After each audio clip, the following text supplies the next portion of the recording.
स्वागत है आप सभी को हमारे इस YouTube चैनल दीक्षा क्लास स्टडी में, जो आपके लिए हमेशा से कार्यरत है और आगे भी इसी प्रकार से कार्यरत रहेंगे। फिजिक्स के हम पिछले 2 वीडियो में काफ़ी ही MBBI और सब्जेक्टिव क्वेश्चन पे बात कर चुके हैं और यह मेरा फिजिक्स का तीसरा वीडियो होगा जिसमें हम टोटल के टोटल 5 MBBI सब्जेक्टिव क्वेश्चन पे बात करेंगे जो आपकी आगामी एग्जाम के लिए काफ़ी महत्वपूर्ण है। अगर आप 2022 या 2023 या 2024 में जब भी एग्जाम दीजिएगा ना, आपके लिए यह वीडियो इतने फायदेमंद होगा क्योंकि ऐसा क्वेश्चन बताऊंगा। यह क्वेश्चन सब काफ़ी बार बोर्ड एग्जाम में पूछे जाते हैं और नहीं पूछे जाते तो पूछने की काफ़ी ज़्यादा संभावना भी रहता है। ठीक है, तो उन सारे 5 प्रश्न पे आज चर्चा करूंगा। आज की वीडियो काफ़ी महत्वपूर्ण होने वाला है, सभी ध्यान से देखेंगे वीडियो को और अपनी तैयारी को बेहतर करेंगे और आप सभी बताएंगे भी यह कि आपको कौन कौन से प्रश्न याद थे, कौन कौन से प्रश्न नहीं याद थे। पहला क्वेश्चन मैं आपके लिए लिया हूं, बिजली का तार तांबा या एल्युमिनियम का क्यों बनाया जाता है। बढ़िया सा क्वेश्चन है, क्लास 10th के लिए VVI क्वेश्चन है। बिजली का तार तांबा या एल्युमिनियम का क्यों बनाया जाता है, यह आपसे पूछा गया क्वेश्चन है और काफी बार पूछता है यह क्वेश्चन का। इस क्वेश्चन के आंसर में क्या लिखेंगे, लिखेंगे तांबा या एल्युमिनियम का प्रतिरोध बहुत कम होता है। देखिए, तांबा या एल्युमिनियम का प्रतिरोध क्या होता है, प्रतिरोध बहुत कम होता है। ठीक है, और यह बहुत कम होता है तो यह एक अच्छा चालक भी होता है, क्योंकि जिसका भी प्रतिरोध कम हो वह एक अच्छा चालक होता है। तो यह एक क्या है, अच्छा चालक होता है। इसकी चालकता अधिक होती है और प्रतिरोधकता कम होने के कारण यहाँ पे इसका प्रतिरोध क्या होता है, बहुत कम होता है। और जब बहुत कम है तो इसका चालक यानी इसका चालक क्या होगा, अच्छा होगा, और अच्छा होगा तो यह चालकता बहुत ही यानी फास्ट में करेगा, अधिक करेगा। ठीक है, तो यही लिखे, इसकी चालकता बहुत अधिक होती है और प्रतिरोधकता कम होने के कारण तांबा या एल्युमिनियम का बिजली के तार में प्रयोग किया जाता है। यानी आपके क्वेश्चन का आंसर ये रहा। क्वेश्चन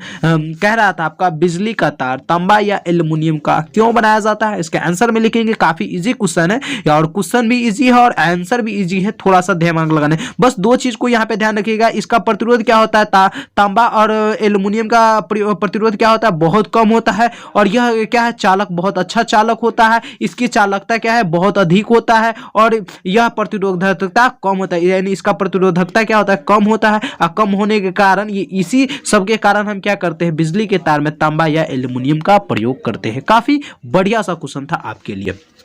दूसरा क्वेश्चन, इस क्वेश्चन को MBBI क्वेश्चन बना दिया हूं क्योंकि काफी MBBI क्वेश्चन है। यह क्वेश्चन आपका कह रहा है, बल्ब का तनु टंगस्टन का क्यों बनाया जाता है। देखिए, बल्ब का जो तनु बनाया जाता है वह टंगस्टन का आखिर क्यों बनाया जाता है, किसी और भी तत्व का क्यों नहीं बनाया जाता है।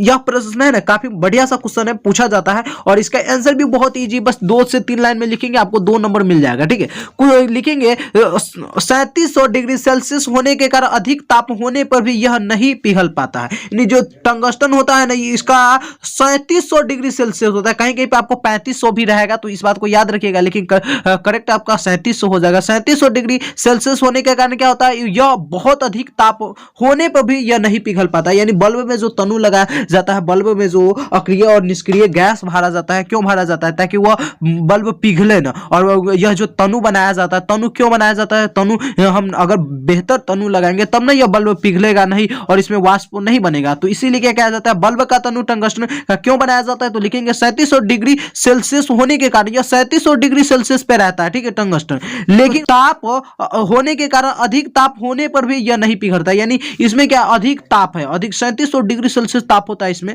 लेकिन यह क्या है, फिर भी नहीं पिघलता है। यही कारण है कि बल्ब में तनु टंगस्टन का प्रयोग किया जाता है। यानी ये बल्ब का तनु क्या है, टंगस्टन का बनाया जाता है। इस बात को याद रखिएगा, काफी बढ़िया सा क्वेश्चन है, बहुत इजी क्वेश्चन है। जिसको आंसर नहीं मालूम है, जो भी प्रश्न आपको नहीं समझ में आ रहा है, सभी प्रश्नों को आप क्या कीजिएगा, अपने नोटबुक में उतार लीजिएगा और बढ़िया से याद कीजिए। समझिए तो सब्जेक्टिव का यह क्रैश कोर्स ही चल रहा है। सब्जेक्टिव क्वेश्चन में ऐसे ऐसे क्वेश्चन ही बता रहे जो आपके एग्जाम में, आगामी एग्जाम के लिए काफी महत्वपूर्ण हो। ऐसे फालतू वाले क्वेश्चन पे बात नहीं करें, क्योंकि आपका एग्जाम का बहुत ही कम समय बचा हुआ और यहाँ पे अगर फालतू वाले क्वेश्चन सब पे बात करेंगे तो समय आपका ज्यादा किल होगा और हम नहीं चाहते कि आपका समय ज्यादा किल हो।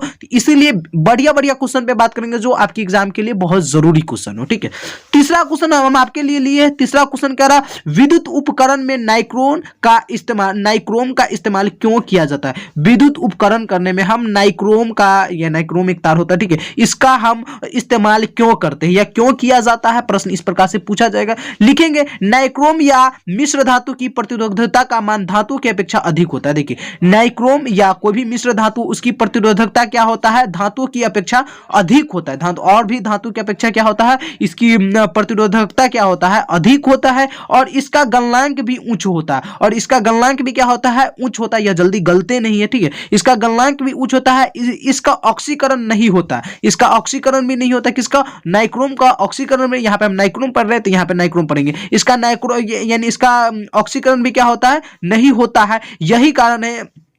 यही कारण है कि बिजली के उपकरण में नाइक्रोम या मिश्र धातु का प्रयोग किया जाता है। नाइक्रोम या मिश्र धातु का इसी लिए प्रयोग करते हैं। पुनः से समझिए, हर एक क्वेश्चन को 2 बार समझा रहा है, क्योंकि अभी वीडियो देख रहे हैं, इसी समय याद कर लीजिए। ज्यादा से ज्यादा 10 से 15 मिनट आपका लेंगे और 5 सब्जेक्ट के क्वेश्चन को याद करा देंगे 100% गारंटी। अगर आपको फोकस सिर्फ स्टडी पे रहा तब, अगर फोकस स्टडी पे नहीं रहेगा तो याद नहीं हो सकता, ठीक है। प्रश्न कह रहा है विद्युत उपकरण में नाइक्रोम का इस्तेमाल क्यों किया जाता है। आंसर में लिखेंगे नाइक्रोम या मिश्र धातु की प्रतिरोधकता का मान धातुओं की अपेक्षा अधिक होता है। यानी इसके जो नाइक्रोम या मिश्र धातु हो तो इसका प्रतिरोधकता क्या होता है, धातुओं के और धातु की अपेक्षा क्या होता है, अधिक होता है, और इसका गलनांक भी उच्च होता है। इसका गलनांक क्या होता है, उच्च होता है। इसका ऑक्सीकरण नहीं हो पाता है, यानी इसका ऑक्सीकरण नहीं होता, इसका ऑक्सीकरण नहीं हो पाता है, ठीक है। और यही कारण है कि हम क्या करते हैं, अगर यह सब ही है तो हम विद्युत उपकरण में नाइक्रोम या मिश्र धातु का प्रयोग करते हैं ताकि वह बचा रहे। तो इसलिए इसी का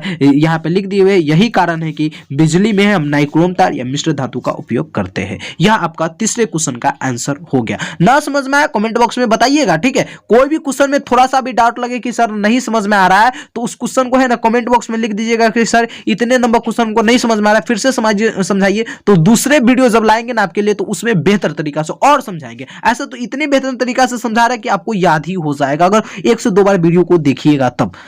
तो आशा करते हैं यह जो 3 प्रश्न आपको बताए अभी तक, यह तीनों प्रश्न आपको समझ में आ गया होगा। 2 प्रश्न अभी और लिए हुए, 2 प्रश्न पे चर्चा करते हैं, ठीक है। बने रहिए, बहुत ही छोटा सा वीडियो में आपको 5 प्रश्न ऐसे सॉल्व करके दूंगा ना जो आपके एग्जाम में अगर आ गया ना तो आप लोग गर्दा उड़ा दीजिएगा। देखिए आपका क्वेश्चन कह रहा है, चौथा नंबर क्वेश्चन जो मैं आपके लिए लिया हूँ, क्वेश्चन क्या कह रहा है, श्रेणी क्रम संयोजन किसे कहते हैं। बढ़िया सा क्वेश्चन, इस क्वेश्चन को समझेंगे। इस क्वेश्चन में बहुत सारे बच्चों को कंफ्यूज हो जाता है, ये समझ में नहीं पाते। 2 क्वेश्चन जो लिया हूं ना, श्रेणी क्रम संयोजन और समांतर क्रम संयोजन, काफी गजब का क्वेश्चन लिया हो। क्वेश्चन आप क्या कर रहा है, श्रेणी क्रम संयोजन किसे कहते हैं। इसके आंसर में लिखेंगे वैसा समूह जिसमें एक प्रतिरोध दूसरे प्रतिरोध के एक सिरे से जुड़ा होता है। इसी प्रकार तीसरे प्रतिरोध चौथे प्रतिरोध से, दूसरे प्रतिरोध तीसरे प्रतिरोध से, यानी यह देखिए ये श्रेणी क्रम संयोजन है। इसका उदाहरण को देखिएगा तो समझ में, ये एक प्रतिरोध है ना, दूसरे प्रतिरोध से जुड़ा हुआ है, दूसरे प्रतिरोध तीसरे से जुड़ा हुआ है, इधर से ले तो तीसरे दूसरे से, दूसरे पहले से जुड़ा हुआ, यानी यह एक प्रकार से जुड़ा रहता है। इसे हम क्या कहते हैं, श्रेणी क्रम संयोजन कहते हैं। काफी बढ़िया सा क्वेश्चन है, एमबीबीएस क्वेश्चन है, क्वेश्चन एग्जाम में पूछे जाते हैं और फंस जाते हैं। और इसका जब आप ये उदाहरण लिख दीजिएगा, यानी ये फिगर बना दीजिएगा, ये जो फिगर मैंने बनाया हूं ये फिगर बना दीजिएगा ना, तो जो एग्जामिनर होंगे वो आपको पूरा का पूरा नंबर दे देंगे। उनको भी समझ में आ जाएगा कि वाकई में किस प्रकार से जुड़े रहते हैं।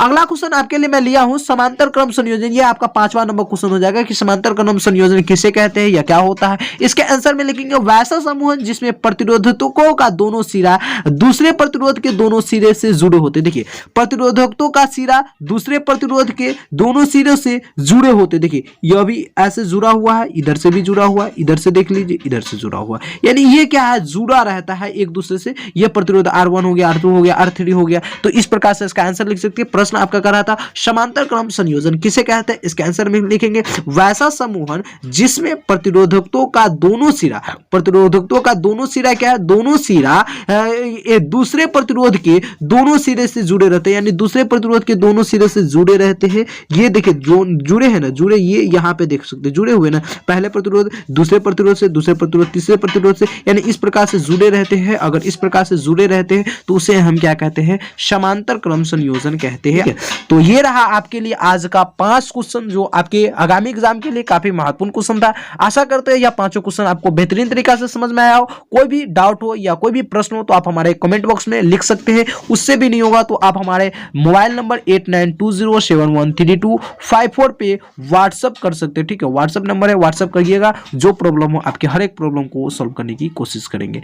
बने रहिए हमारे साथ यूं ही और अपनी तैयारी को बेहतर करते रहिए। धन्यवाद, थैंक यू सो मच।